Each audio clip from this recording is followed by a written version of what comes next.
When President Trump hosted the Crown Prince of Saudi Arabia last month, he pulled out all the stops. To the traditional pomp of a formal White House visit, he added a few even fancier touches: a stirring military flyover, a procession of black horses, and long regal tables for the lavish dinner in the East Room instead of the typical round tables.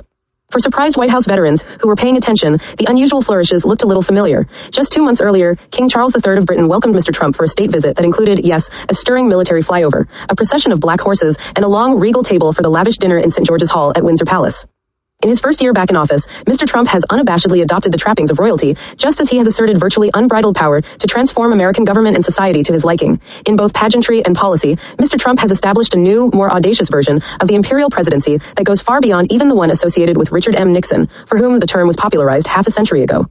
He no longer holds back, or is held back, as in the first term. Trump 2.0 is Trump 1.0 unleashed. The gold trim in the Oval Office, the demolition of the East Wing to be replaced by a massive ballroom, the plastering of his name and face on government buildings, and now even the John F. Kennedy Center for the Performing Arts, the designation of his own birthday as a free admission holiday at national parks. It all speaks to a personal aggrandizement and accumulation of power with meager resistance from Congress or the Supreme Court.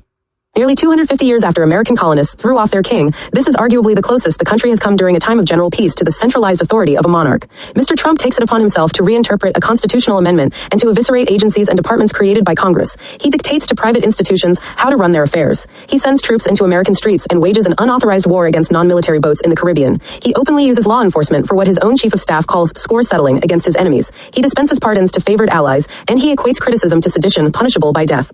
Mr. Trump's reinvention of the presidency has altered the balance of power in Washington in profound ways that may endure long after he departs the scene. Authority once seized by one branch of government is rarely given back willingly. Actions that once shocked the system can eventually become seen as normal. While other presidents push the limits, Mr. Trump has blown right through them and dared anyone to stop him. His second term in many respects represents not simply a break from presidential norms and expectations, said Matthew Dalek, a political historian at George Washington University. It's also a culmination of 75 years in which presidents have reached for more and more power. It is also a culmination of 4 years of planning between Mr. Trump's first term and his second. The last time around, he was a political novice who did not understand how government worked and surrounded himself with advisors who tried to restrain his most extreme instincts. This time, he arrived in office with a plan to accomplish what he did not in his first term, and a team of like-minded loyalists intent on remaking the country. The president knew exactly what he wanted to do coming into office this time, said Jason Miller, a longtime Trump advisor. Now the president had 4 years under his belt. He knows exactly how everything works. He knows all the international players. He knows all the national players. He knew what strategies and tactics worked the first go-around and what strategies didn't work. Strong and weak. The presidency is a living organism, shaped by the person inhabiting it, whether it be self-styled men of action like Andrew Jackson and Theodore Roosevelt, father figures like Dwight D. Eisenhower, legislative wizards like Lyndon B. Johnson, or captivating communicators like Ronald Reagan and Barack Obama. More than the sum of the clauses of the Constitution's Article 2, it is an evolving construct, one that is adapted to the ever-changing challenges of a complex and fast-moving world. Mr. Trump wears it like a cloak. Power is the